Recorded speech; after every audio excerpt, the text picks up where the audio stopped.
તો કેન્દ્રીય ગૃહમંત્રી અમિત શાહ આજે અમદાવાદ આવશે। સવારે સોમનાથ મંદિરે દર્શન કરીને બપોરે અમદાવાદ આવવા માટે તેઓ રવાના થશે। ગઈકાલે પણ અમિત શાહે સોમનાથ દાદાના દર્શન કર્યા હતા। ગૃહમંત્રી અમિત શાહ પરિવાર સાથે તેમણે ધ્વજા પૂજા કરી। સોમનાથ ટ્રસ્ટે ગૃહમંત્રીનું મોમેન્ટો આપીને સ્વાગત કર્યું હતું। અમિત શાહે ગંગાજળનો જળાભિષેક પણ કર્યો હતો। આ સમયે સાંસદ રાજેશ ચુડાસમા, સોમનાથ ટ્રસ્ટના ટ્રસ્ટી જેડી પરમાર, ઝવેરીભાઈ ઠકરાર, મહેન્દ્ર પીઠિયા સહિતના અગ્રણીઓ પણ ઉપસ્થિત રહ્યા છે। જે બાદ તેઓ સોમનાથ સર્કિટ હાઉસમાં રોકાયા હતા।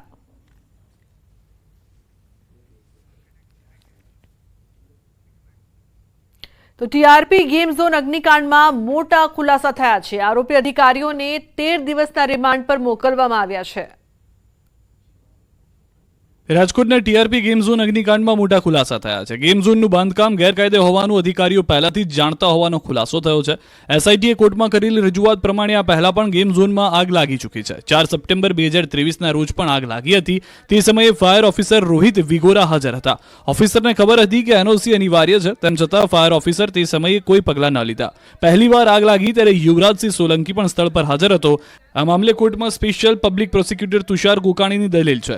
6 જૂન 2023ના રોજ મનપાએ સ્ટ્રક્ચર તોડીને પાડવા નોટિસ પણ આપી હતી, તેમ છતાં ટીપીઓએ કાર્યવાહી ન કરી। સ્ટ્રક્ચર તોડવાને બદલે વધારવામાં આવ્યું ત્યારે અધિકારીઓના આશીર્વાદથી ગેમ ઝોન ચાલતું હોવાનું સામે આવ્યું। યુવરાજસિંહ અને મહાનગરપાલિકાના અધિકારી મળેલા હોવાનો પણ પુરાવો છે। ત્યારે એ પણ સવાલ છે કે મનપા અધિકારીને ગેરકાયદે બાંધકામની જાણ હતી, તેમ છતાં લોકોના જીવની પરવા કેમ ન કરી? દબાણ શાખા કેમ દબાણ ન હટાવ્યું? હાલ આ કાંડમાં જવાબદાર આરોપી અધિકારીઓને 13 દિવસના રિમાન્ડ પર મોકલાયા છે। Suspended station fire officer Rohit Vigora, ATPO Mukesh Makwana, suspended ATPO Gautam Joshi તેમજ મહાનગરપાલિકાના પૂર્વ town planning officer MD Sagathiya 12 જૂન સુધી રિમાન્ડ પર છે।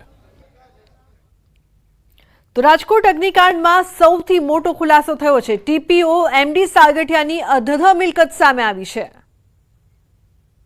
રાજકોટ મહાનગરપાલિકામાં એક જ જગ્યાએ નોકરી કરતા ટીપીઓ સાગઠિયાની કરોડોની મિલકત સામે આવી। અગ્નિકાંડની તપાસ કરી રહેલી એસઆઈટી ઉચ્ચ અધિકારીઓની પૂછપરછ કરી રહી છે, જેમાં ટીપીઓ એમડી સાગઠિયાની પણ પૂછપરછ કરાઈ। એમડી સાગઠિયાની રાજકોટ ગોંડલ ચોકડી અને વીરપુરમાં અનેક જગ્યાએ પ્રોપર્ટી હોવાના ખુલાસા થયા। જેતપુર રાજકોટ નેશનલ હાઈવે ચરખડી પાસે વિશાળ જગ્યામાં આધુનિક સુવિધાવાળું ફાર્મ હાઉસ પણ મળ્યું છે। આ ઉપરાંત સાગઠિયાની અનેક જગ્યાએ જમીનો, પેટ્રોલ પંપ, બંગલા હોવાનું પણ અનુમાન લગાવવામાં આવ્યું છે। એસીબીએ એમડી સાગઠિયાની રાજકોટ સહિત તમામ જગ્યાએ મિલકતની તપાસ શરૂ કરી। 50,000 થી 60,000 પગારદાર પાસે આટલી સંપત્તિ ક્યાંથી આવી તે મોટો સવાલ।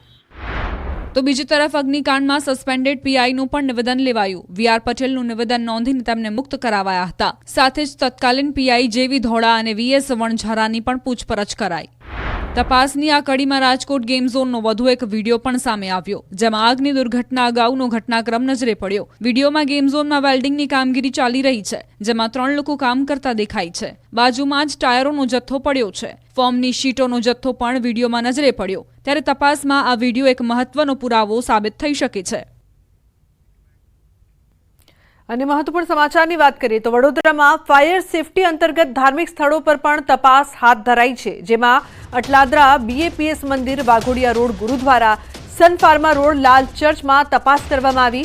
જેમાં માંડવી જુમ્મા મસ્જિદમાં પણ ફાયર સ્ટેશન ઓફિસર અમિત ચૌધરીએ માંડવી જુમ્મા મસ્જિદનું નિરીક્ષણ કર્યું। તપાસમાં જુમ્મા મસ્જિદમાં ફાયર સેફટીની સુવિધાનો અભાવ જોવા મળ્યો હતો।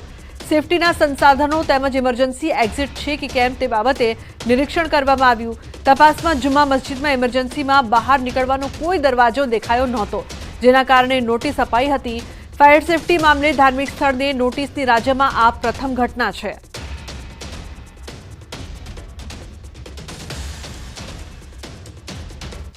વડોદરાની એમએસ યુનિવર્સિટીના સત્તાધીશોની ફાયર સેફટી મામલે લાલિયાવાડી જોવા મળી છે। ફાયર વિભાગે નોટિસો ફટકારી છતાં ઊંઘ ન ઉડી। યુનિવર્સિટી તરફથી કોઈ કાર્યવાહી ન થતા ફાયર વિભાગ હરકતમાં આવ્યું। ફાયર સેફટીનો અભાવ જણાતા ટેકનોલોજી ફેકલ્ટીનું વીજ જોડાણ પણ કપાયું। હવે તમામ ફેકલ્ટીની 32 બિલ્ડિંગના વીજ જોડાણ કપાશે। વીજ જોડાણ કપાતા રઘવાયા થયેલા વીસી રજિસ્ટ્રાર મનપા કમિશનરને મળવા માટે દોડ્યા હતા। યુનિવર્સિટીમાં ત્વરિત ફાયર સેફટીની સુવિધા ઊભી કરવા સ્પષ્ટ સૂચના અપાઈ। જો બીજી ફેકલ્ટીમાં વીજ જોડાણ કપાશે તો સર્જાશે મોટી મુશ્કેલી। યુનિવર્સિટીમાં પ્રવેશ અને પરિણામ તૈયાર કરવાની કામગીરી અટવાઈ શકે છે।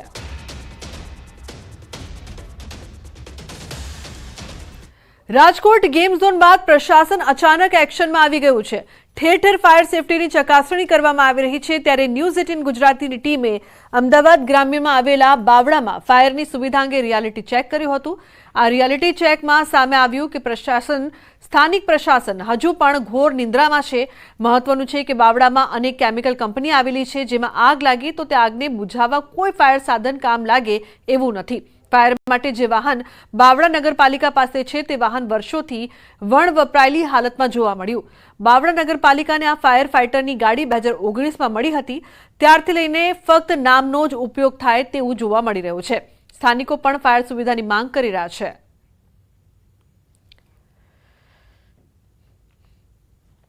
અમારે ધોળકા, અમદાવાદ, સાણંદ તે પ્રમાણે અમારે વ્યવસ્થા કરવી પડતી હોય છે. જે અડધો પોણો કલાકના સમયના અનુસંધાને એ લોકો બાવળા આવતા હોય છે અને પછી અમારી આ ફાયરની સુવિધા પૂરી પડતી હોય છે. તો એ બાવળા તાલુકા લેવલે અમારે જે જોઈએ છે તે મળતું નથી.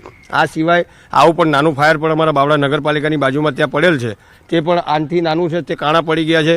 એનો જે પૂરતો સ્ટાફ જે હોવો જોઈએ એ પણ છે ને એ બાવળાની અંદર.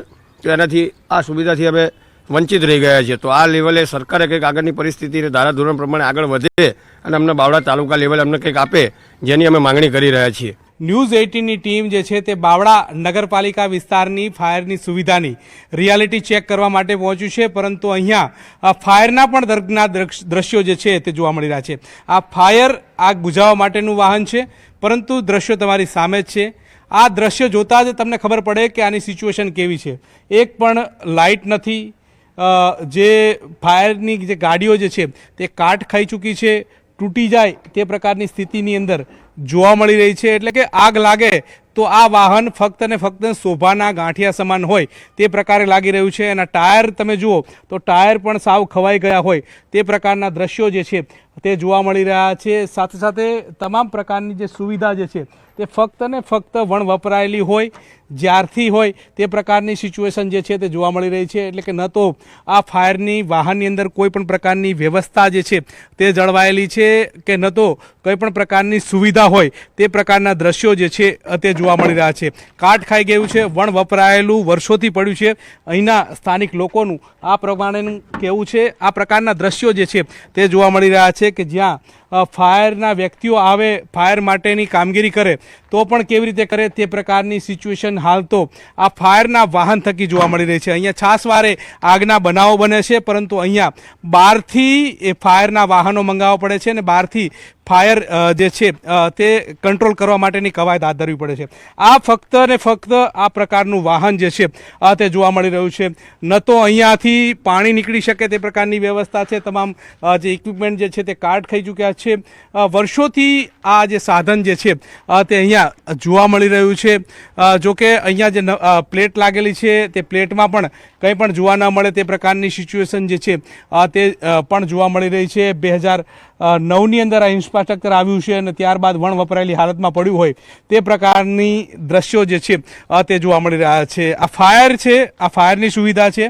આ બાવળા નગરપાલિકાને મળેલી આ ફાયરની સુવિધા છે. હવે તમે જ કહો કે કેવી રીતે આ ફાયરનું જે સાધન જે છે તે કામ કરશે અને અહીંયા કેવી રીતે આગ બુઝાવશે તે પ્રકારના પ્રશ્નો જે છે તે ખડા કરી રહ્યા છે. કેમેરા પર્સન હરીશ શર્મા સાથે ગૌતમ શ્રીમાળી, ન્યૂઝ 18 ગુજરાતી, બાવળા. નગરપાલિકા દ્વારા પોતાનું નવું મોટું વોટર બ્રાઉઝર એની વ્યવસ્થા કરી છે, જે આગામી 15 થી 20 દિવસમાં નગરપાલિકાને સુપ્રત થશે. તો જામનગરમાં કોર્પોરેશનની ટીમે ઠેબા ચોકડી નજીક એક રેસ્ટોરન્ટને ફાયર સેફટીના અભાવે સીલ કર્યું હતું. ત્યારબાદ રેસ્ટોરન્ટ માલિકે નિયમોને નેવે મૂકીને રાત્રે ફરી રેસ્ટોરન્ટ ચાલુ કરી દીધી હતી, જેને લઈને જામનગર મહાનગરપાલિકાએ રેસ્ટોરન્ટ માલિક સહિત 3 લોકો સામે પોલીસ ફરિયાદ નોંધાવી છે. પોલીસે સરકારી આદેશની અવગણના કરવા બદલ 3 લોકો સામે ગુનો દાખલ કરીને વધુ તપાસ હાથ ધરી છે. આ ગુનાના કામે 3 આરોપી વિરુદ્ધમાં અત્યારે હાલ ફરિયાદ દાખલ કરવામાં આવેલ છે, જેમાં હોટલના માલિક છે જીતેન્દ્રભાઈ અને હોટલના મેનેજર શ્રી વિશાલ કોટક અને વિરેન